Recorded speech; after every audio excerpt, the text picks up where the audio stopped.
Anda, para malaikat malu untuk membangunkan Nabi Muhammad di hari kiamat? Dikisahkan, bahwa ketika Allah menghendaki untuk membangkitkan makhluk-makhluknya setelah peristiwa hari kiamat. Setelah bumi seisinya rata dan tidak berbekas apapun, semua terasa kosong. Maka dari itu, Allah akan membangkitkan makhluk dimulai dari malaikat terlebih dahulu, kemudian Nabi Muhammad. Allah akan membangkitkan terlebih dahulu malaikat Jibril, malaikat Mikail, malaikat Israfil, dan malaikat Israel. Namun, dari semua golongan malaikat yang dibangkitkan pertama yaitu malaikat Israfil setelah peristiwa hari kiamat.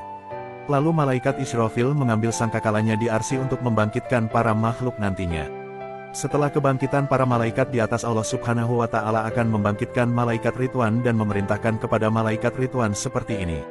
Wahai malaikat Ridwan, hiasilah surga-surga dan runtuhkanlah perhiasan-perhiasannya untuk Nabi Muhammad dan umatnya.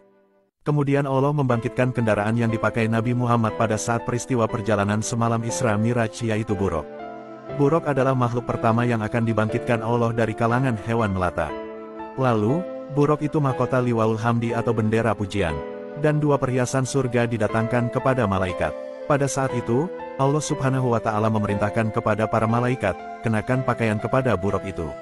Setelah itu, Allah Subhanahu wa Ta'ala memberi perintah kepada para malaikat bahwa pergilah ke kubur Nabi Muhammad.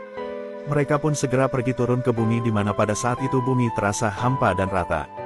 Dan karena bumi seperti itu, para malaikat tidak mengetahui kuburan Nabi Muhammad SAW di mana. Sesaat kemudian, muncullah tiba-tiba Nur Muhammad seperti tiang dari kuburnya yang bersinar menembus hingga awan langit.